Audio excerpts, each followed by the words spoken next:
Welcome, everyone, and thanks for joining us for Yole's Partner Spotlight, Hacking Productivity, Innovative Work Models in the Age of AI. I'm David Cherner, co-founder and CEO of Yole, and joining me today is Joe O'Connor, founder and CEO of Worktime Revolution, a global leader in smarter, more human-centered work design. Welcome, Joe. Pleasure to be here. Thanks for having us, David. For those of you new to Yole, we're a California-based company helping organizations build adaptive, connected, and high-performing cultures through evidence-based well-being, leadership, and immersive programs. And I'm just so excited to welcome Joe today. Before we get started and dive in, Joe, you want to tell us a little bit about your background and how Worktime Revolution came to be? Sure. So I am based here in Toronto, Canada, but originally from Ireland, and I'm the CEO of a future of work consulting and research firm called Worktime Revolution. Our mission is to create a world of better work and balanced lives. I spent a number of years leading the world's biggest shorter work week pilots all over the globe. Um, We then set up Worktime Revolution really to help people achieve more in less time. So a lot of our projects were around organizations looking to implement shorter work weeks to give themselves a competitive differentiator for talent, or organizations who had problems with overwork leading to high levels of burnout and turnover. And in the past year or two, we've started to do some broader programming about ways for teams to work smarter, healthier, and more effectively, as well as human-centered strategies for AI adoption. And so I think it's in that context that really we're excited to join you today and launch this partnership with you. Thanks, Joe. Today, we are excited to announce this partnership and collaborate on a new program, Beyond Busywork, a smarter approach to sustainable performance, which we'll preview a little bit later. But first, let's start with why this conversation matters right now. And if you can just put any questions you have in the chat, we will get to them later in the program. So first off, let's focus on what's driving this crisis of too much work about work. Joe, where do you see this show up most? Meetings, messages, mental load, and why is this such a big issue? Yeah, so I think, David, we have this crisis of what you call work about work or busy work, which is something that is both holding back organizational productivity as well as wearing down employee well-being. So we see these as kind of two interrelated, mutually dependent concepts rather than things that are in conflict. So a study from Asana last year found that around 60% of knowledge worker time is spent on work around work. So this idea that, meetings, decisions, processes, communications, things that were related to the work, but not actually the direct doing of the work itself. And so underneath that, we see people spending on average about 103 hours a year in unnecessary meetings, 209 hours on duplicative work, and 352 hours talking about work.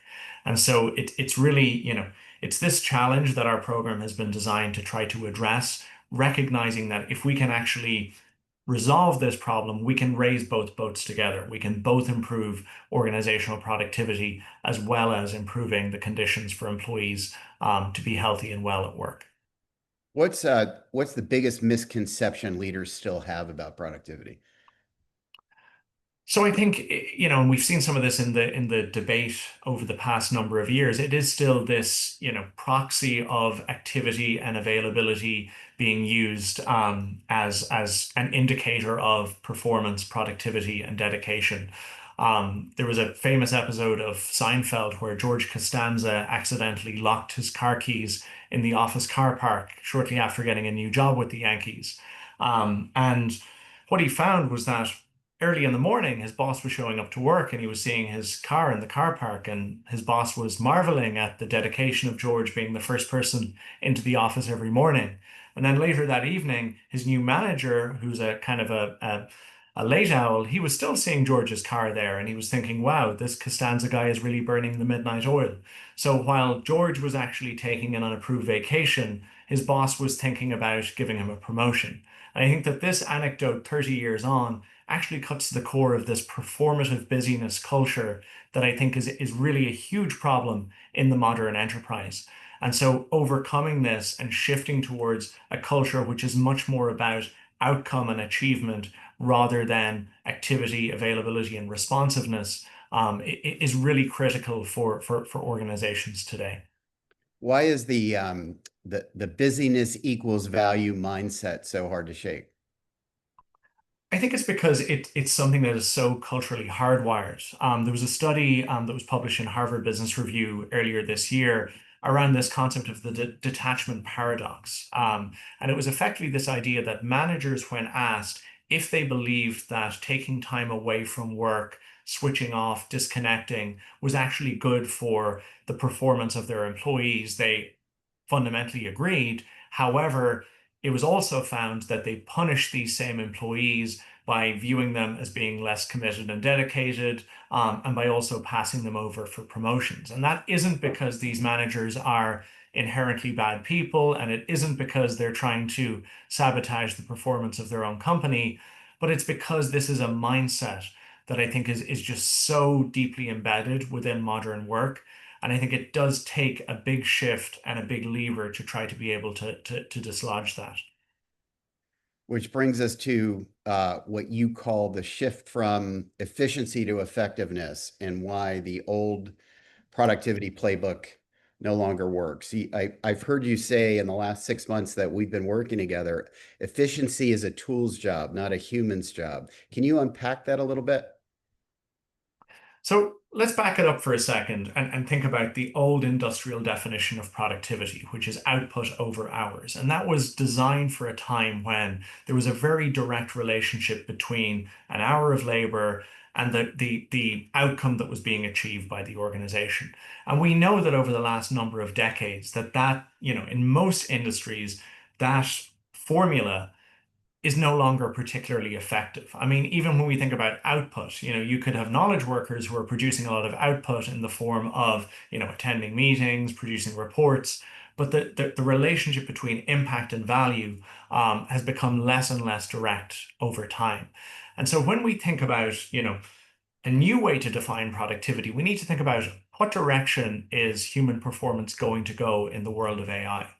And our view is that we are going to see, much of the efficiency components of productivity, so task speed, task volume, process speed, all of these things are, to a large extent going to be outsourced to AI, automation, robotics. And so from a leadership perspective, trying to squeeze 1 to 2 percentage points more efficiency out of the human workforce is almost a dead end. And from the individual employee's perspective, trying to race against the machine for efficiency is almost a pointless endeavor. And so in that world, value creation for humans is going to shift towards what we call the effectiveness dimensions of productivity. So things like creativity, judgment and decision making, connection, adaptability. And so thinking about productivity as almost this combination of digital efficiency and human effectiveness, I think helps leaders to actually better understand, what are the right things that I should be measuring? What are the right buttons I should be pushing when I'm leading my teams and my people? What does an effectiveness-based culture look like day to day? Well, I think it starts with, to draw the distinction again between how different organizations and different leaders are approaching AI. Some leaders are approaching AI as almost a turbocharging speed up tool, where effectively the role of AI is to, speed up existing tasks, speed up existing processes, find ways to do more in less time. And our view is that actually where the real competitive advantage is to be found is to instead use AI as a tool to clear away some of the chaos, some of the clutter that we talked about, in some of those statistics earlier in terms of how much noise there is around modern work. How do we actually create greater focus and greater clarity so that the human workforce can focus on how do we actually do fewer, higher impact things better, rather than it being simply about how do we get more things done? If you could redesign how leaders measure productivity, what would you track instead of speed or volume? Well, I think it needs to start with outcome, and it needs to start with achievement. But then underneath that, we're thinking about things like, degrees of innovation, and problem solving capability. I think that actually, when we think about some of those traits and skills that are going to be really critical, the things that are going to be a really key lagging metric in driving, creativity, judgment, connection, these concepts are going to be team well-being. They're going to be energy levels. They're going to be, the ability for people to recover and detach. And so actually all of these things, Taylor Swift recently talked about how energy and attention, she needs to treat it as a luxury item. And I actually think there's so many CEOs that could learn a lot from that philosophy, actually treating the energy and attention of their teams as if this is something that is a really scarce resource that should be deployed with a lot of care towards the things that matter the most. How can leaders build capacity for reflection and clarity, not just output? Well, I think part of this is actually from a leadership perspective, making sure that your work week has protected thinking time, for thinking critically about, strategic challenges within the business, modeling leadership behaviors around seeing recovery, not as a luxury, but as something that is a real necessity for sustainable performance. One of the best examples we've seen of, taking an organizational approach to this was a client we worked with, a digital marketing agency here in Toronto, who have adopted a version of Focus Fridays where they have these half days for AI internships.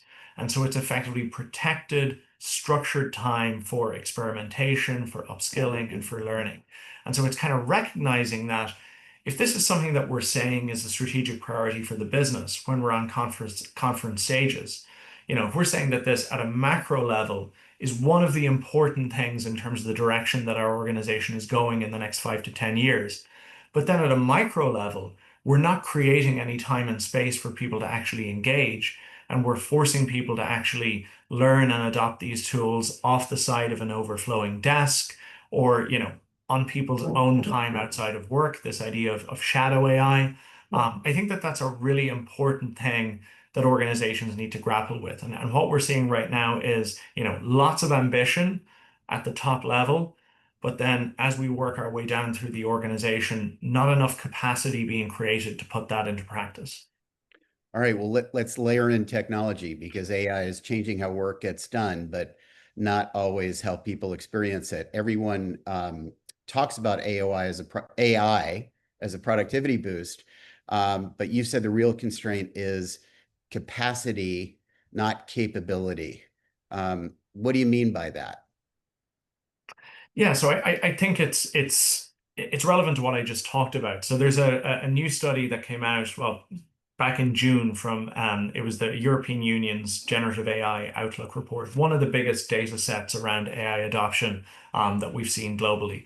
And what it found was, first of all, 85% of companies in Europe, and I think the picture is probably quite similar here in North America, saw AI as a strategic priority, but only 20% had restructured work in order to support adoption. Only 11% of employees had received access to structured AI training. And the number one barrier to adoption was not lack of skills, it was not the cost of the technology, it was not the capability of the technology, but it was time. And those organizations who did what that case study that I just introduced to you a few moments ago, where they created this protected time, they were 3 times more likely to report successful adoption. So there's this assumption that we can kind of take a shortcut to building capability within our organizations.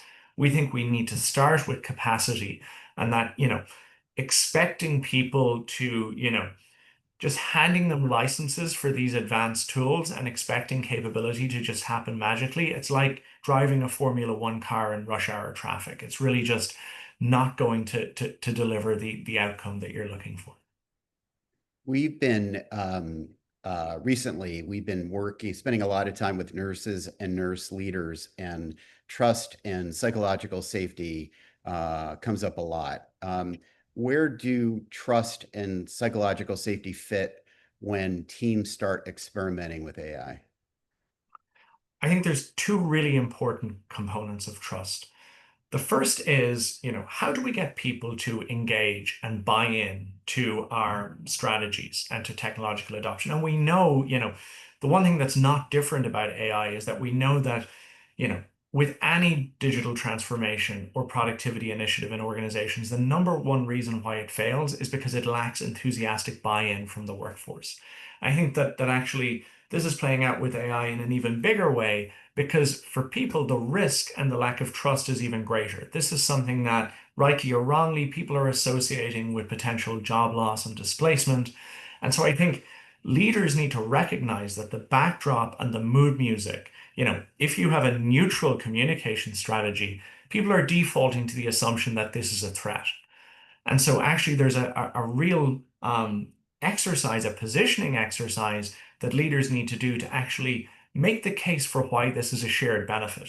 How is this something that is going to deliver a better quality of work experience and a better quality of life for the workforce? And I think that that's a really critical building block that is often being overlooked by organizations. The other side of the trust coin is people feeling the psychological safety that when they're experimenting with these new tools, which we know, there's a there's a muscle that needs to be developed in terms of having comfort and confidence with these new technologies.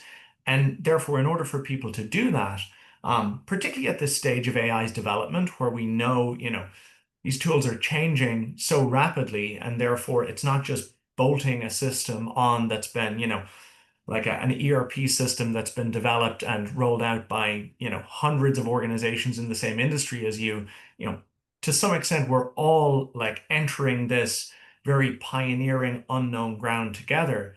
And so therefore, in order for people to feel comfortable with that experimentation, they need to know, that it's safe to test. So actually thinking about what are these safe to test, safe to fail type experiments that we can empower our teams to actually engage in without fear that, actually, I'm not sure that I can try that because I fear if it doesn't work out, there'll be retribution or there will be, a negative outcome for me as an employee. Have you seen examples where organizations got that balance right?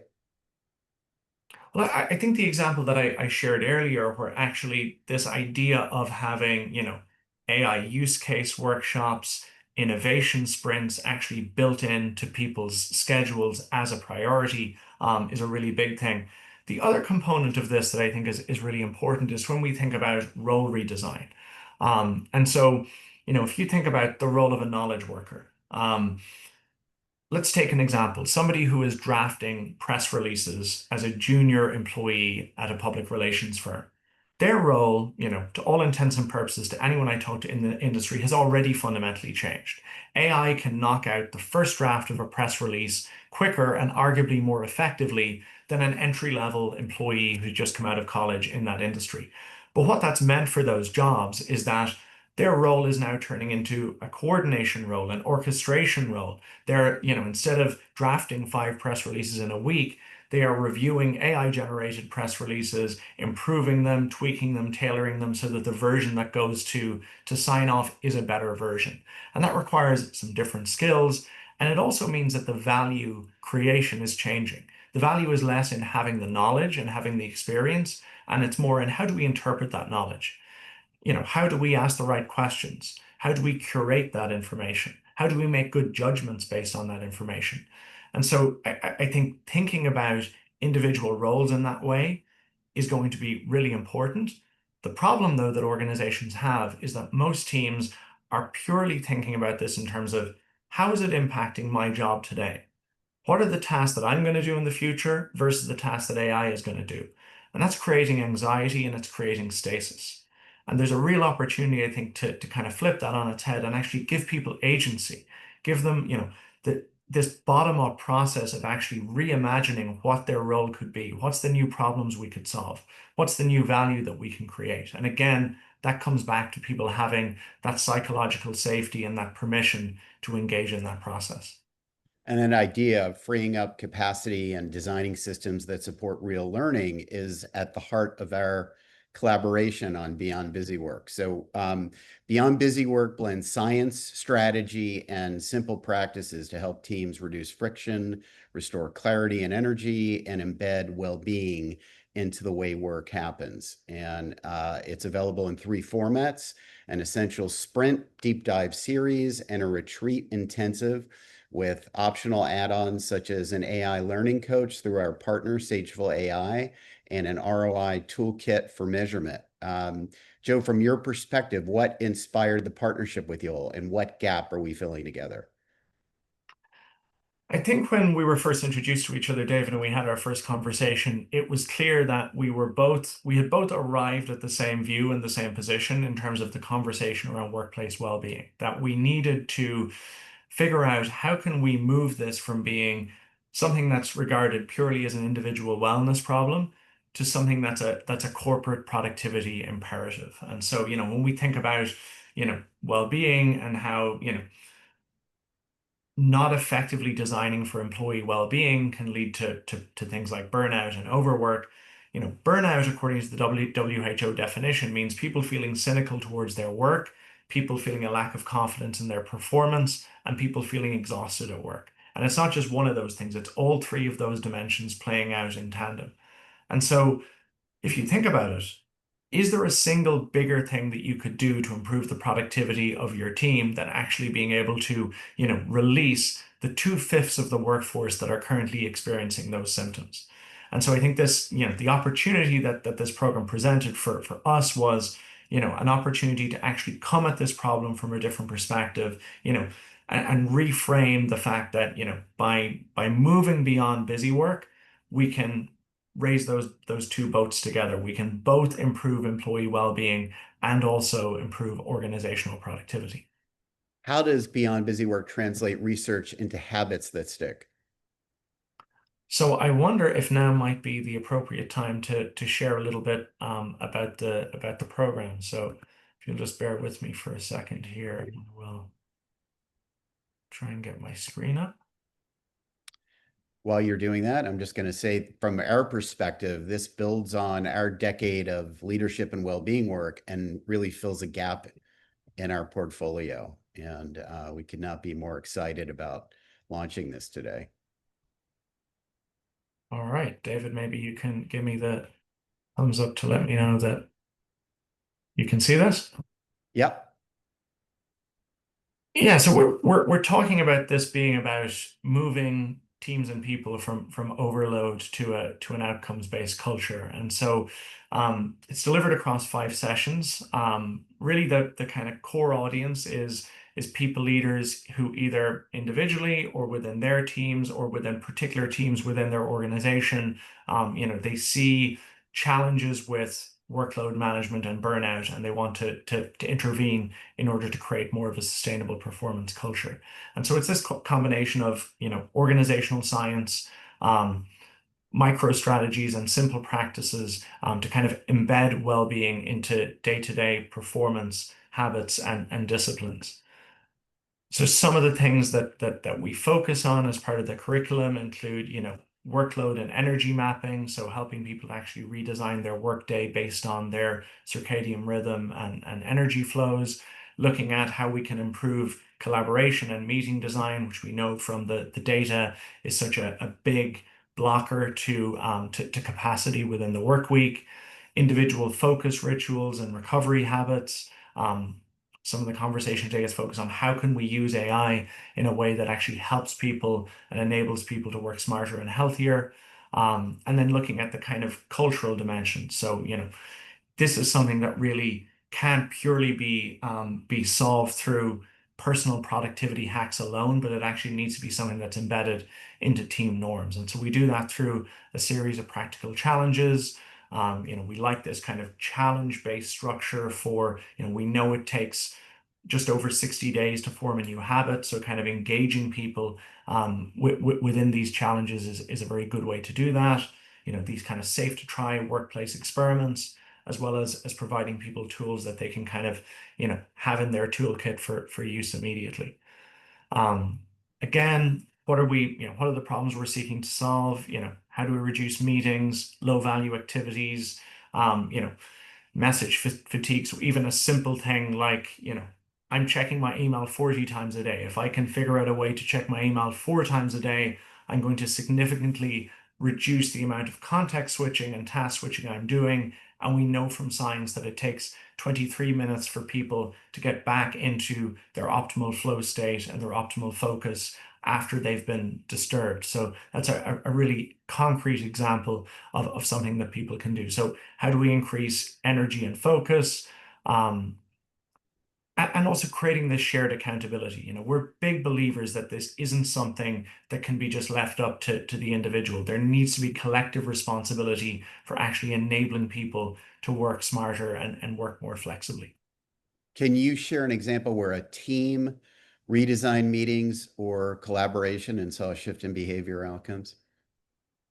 Yeah, absolutely. One of the organizations we worked with earlier this year, they found that the big challenge that they had was less about the meeting culture itself in terms of the volume of meetings or the way that the meetings themselves were being conducted, and much more a challenge around their decision-making process and disciplines around meetings. So they had huge issues with, first of all, it not being clear what decisions individuals were empowered to make on their own, what decisions were required for information, what decisions were required for approval and feedback. And so this led to this, you know, scenario where meeting bloat was taking place as a result of not having that clarity around decision-making roles, responsibilities, and timelines. And so just solving that, like not looking at, you know, solving the meeting problem being all about we need to have less meetings, we need to have shorter meetings, but actually looking at the culture around meetings within your team and how you can resolve some of those issues. This here is just to display how we do deliver this in a number of different formats that we've designed slightly different approaches for to meet the differing needs of teams. So there's a much more light touch, more virtual version of this. There's a version of this that has this kind of ongoing weekly coaching and reflection with some data analytics and behavior tracking to nudge people towards these behaviors alongside it. And then we obviously deliver this, as I know, you've been doing with, teams across enterprises for a long time, David, in a very immersive in-person type experience where, I think it's more so for if you're an executive leadership group that really wants to make this a priority, or you're a team where, you have a very specific problem around workload management. This can be a good big bang intervention to actually start to shift things in the right direction. Thanks. Super excited to collaborate with you all on this. Let's take some questions. If anybody has any questions, please put them in the chat. I've got a few to start off. How could AI help reduce workload rather than increase it? So I think it comes down to, we have this phenomenon in many organizations and many teams called performance punishment, which is this feeling that people have that every time I find a more efficient way to complete a task or to complete a process, or every time I come up with a new ingenious innovation to get my work done more effectively, the only reward that I receive is more work and more tasks being loaded onto my plate. And I think some of the early signs with AI is that we're following that same trajectory. There's a study just out from the University of Copenhagen that suggests that almost all of the efficiency gains that have been generated using generative AI have effectively been reabsorbed as new tasks. And so actually just reframing this within organizations that this is not something to actually expand the scope and domain of task load, but this is more something to resolve the crisis of clarity that currently exists so that people are able to really hone in on the areas where they can create most value. This should be something that AI almost enables intentional subtraction and prioritization in a world where we've really struggled with that as a result of digital tools and distraction over the last decade or so. What's a simple meeting or workflow experiment leaders can try this week, Joe? A simple meeting or workflow experiment that leaders can try this week. I mean, I think very simple meeting experiment, if people aren't doing it already, is that, we should have micro breaks and transitions in between all of our meetings. So enabling that, 5 to 10 minute um, hiatus in between meetings so people can either, move their brain from one context to another, prepare for the next meeting, take the 5 minutes that they need for a comfort break or to grab a coffee. In organizations that have this kind of initial challenge with recurring back-to-back meetings, before we even get into the redesign of those meetings themselves, actually, how are we structuring those to allow people the ability to kind of rest and recover within the workday? Makes sense. What are the best ways to show ROI for reducing busy work? I think one of the best ways to show ROI is how much time have we actually released towards, working on whether you're using OKRs or whatever, measurement structure that you have within your team. How much blocks of time are we actually now being able to allocate to those areas that we've identified as being strategically the most important as a result of eliminating some of this low value activity that has previously been clogging up people's work days. And how do you convince leadership to focus on effectiveness over visibility? I do think that this is such an important conversation to have in terms of how do we move out of this short-term view, which is really around, squeezing every ounce of efficiency out of the workforce, and take a step back and kind of say, okay, where is value creation heading in the age of AI? And so, there's been some kind of troubling developments, I would say, in the last 6 to 12 months, where we're seeing Silicon Valley, where a lot of the organizations that are actually building these tools are reverting back towards 996 schedules, which, leaving aside the challenge that that brings for working parents and other components of the workforce, it just does not stack up in terms of making any iota of sense around what actually gives rise to the ability to perform at a high level sustainably over a long period of time. And so I think we need to call out those kinds of outdated practices for what they are.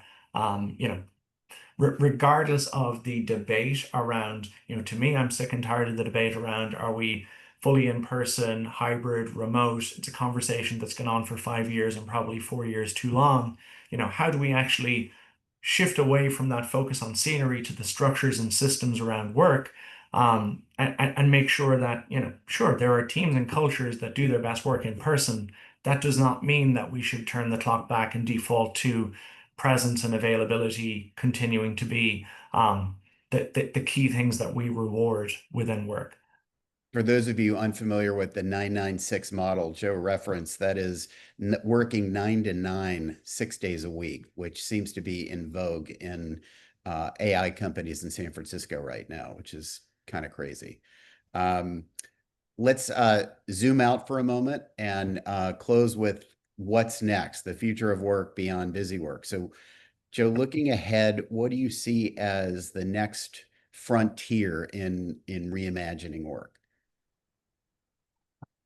I mean, I think if you take some of the things that we've discussed today to the logical next step, I do think that this concept of the skills-based organization is going to be coming to most industries, in that roles which previously were defined by a composition of various tasks are going to be much more about the capabilities that those individuals and those teams actually bring to bear.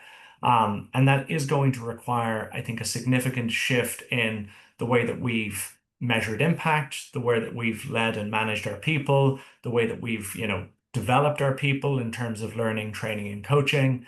And so, you know, rather than defaulting back to the old traditional approaches of leading people, I do think that a lot of those things is going to be what we associate with technology. And if we believe, I think there's consensus that these softer skills are going to be more and more important in the future workplace.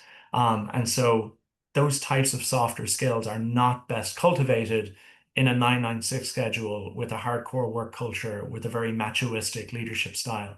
And so, I think we need to call out how those two things just don't stack up, and start to ready our organizations for what work is going to look like in the future.